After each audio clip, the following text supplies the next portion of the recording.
Thank you, Mr. Speaker, sir. May I now proceed to second this further amendment to Senator Sakaja's proposal?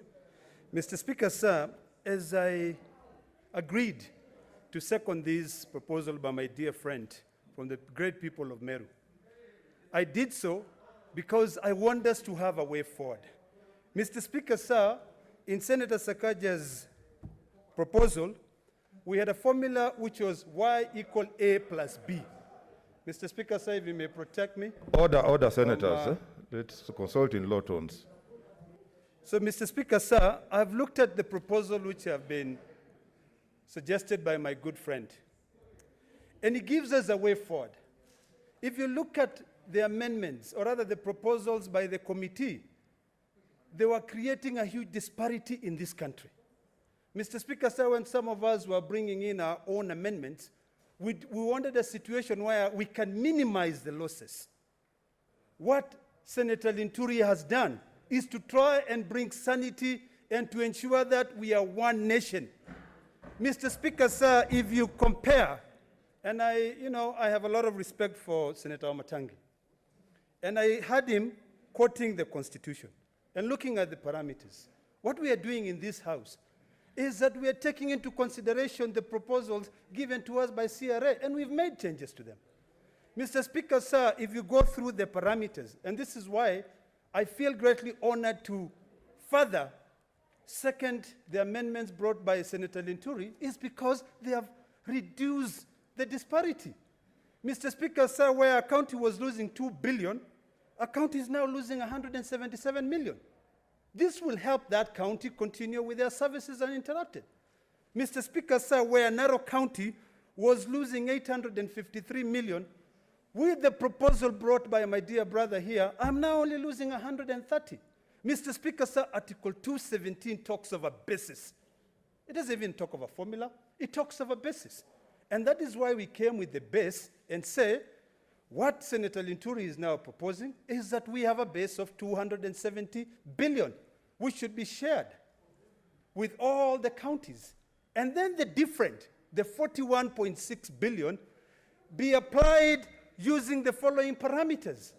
Where CRA, or rather where the committee had proposed that we consider the population with 16%, Senator Linturi has maintained that parameter.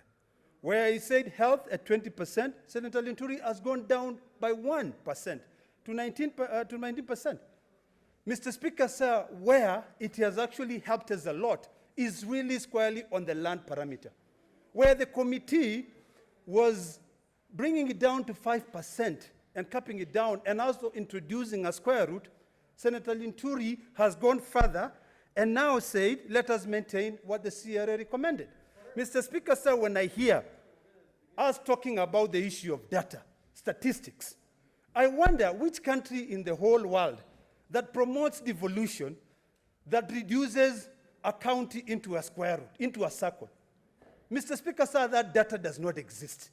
So when my dear friend and colleague talks about data, I think I would be very happy to see a data that is brought into this House that says reduce the size of Narok from a 17,000 square kilometer to 146 square root. Mr. Speaker, sir, this proposal is giving us a way out. One of the reasons why I agreed to support Senator Linturi is because when I looked at the recommendations by CRA, they had a rider. They said government to apply another 15% to cushion counties. That advice, my amendments, which are still on the order paper, which I may now consider once we are done with this, took about 10% of that to cushion counties losing. But what Senator Linturi did is that he said, we don't want people to say they are losers and they are winners. Let us use this base of 270 billion, and the 46 billion, let us use so that those ones who are gaining so much gain just a little.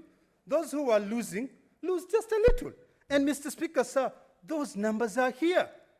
If you look at the county that loses the most is Mandera, which now loses only 245 million shillings. And the county that gains the most is the county of Kiambu, which my dear good friend Senator Wamatangi comes from, which now gains 160 million shillings. Mr. Speaker, sir, I've listened to various arguments.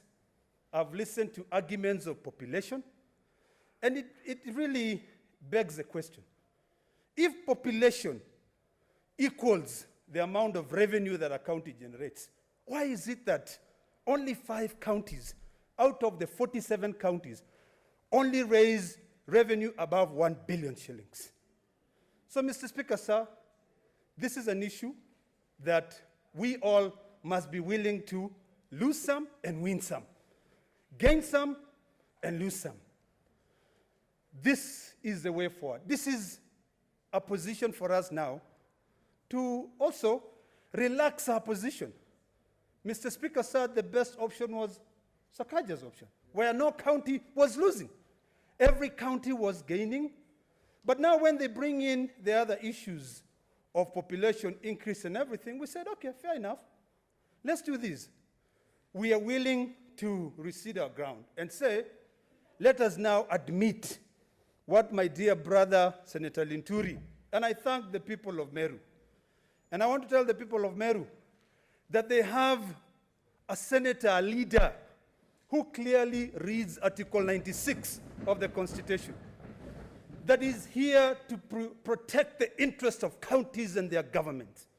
Mr. Speaker, sir, I raise issues. When I came into this house, the first thing I said is that this is indeed the House of Union. Because it doesn't matter how many you are.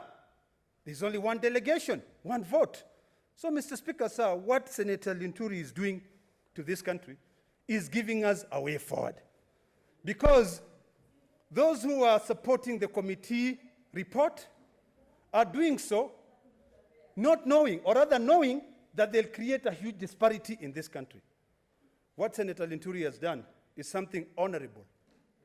And that is why I stand here today proudly to say that I second his further amendment to our position because it unites this country. A child in Mandera, whose governor has already made a budget to ensure that the child in the farthest part of Senator Rengo, Mandera... what's your intervention? Is it now?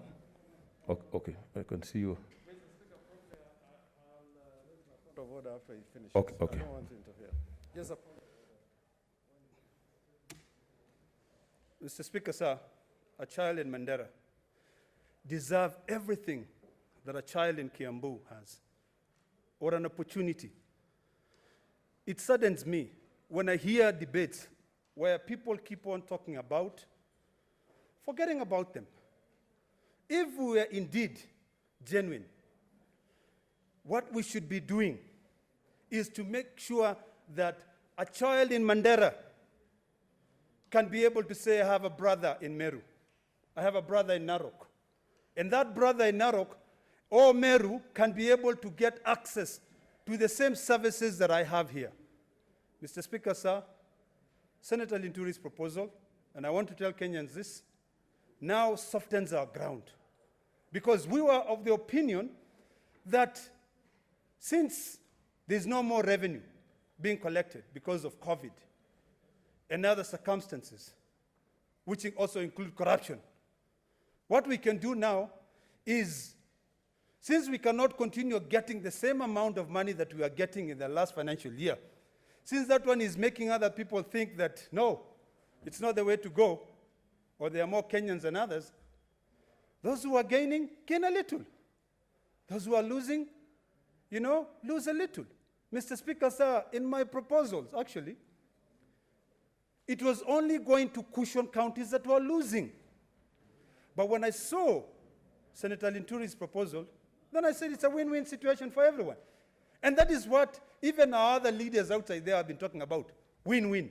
Everybody should be happy, we all go home. So, Mr. Speaker, sir, as I finalize, I want to beseech my dear colleagues from both sides of the aisle for you to think about this country as one, not as those who have and those who have none, but as a country that can be able to accept that change is the only thing which is constant, and that since we cannot be able to raise more revenue let us go with this further amendment brought by Senator Linturi, who is from Meru, so that the Marians in Narok, who are doing great business there, can be welcomed there.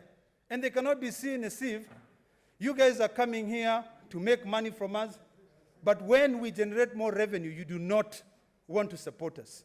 So, Mr. Speaker, sir, as I finalize, I really want to remind all Kenyans, and particularly the representatives in this House, that unless we can be sober and agree to respect the doctrine of separation of powers as leaders, we will not be doing anything.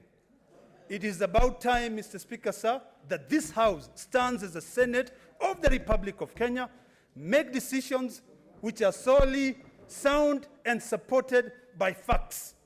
Okay. Mr. Speaker, sir, I second.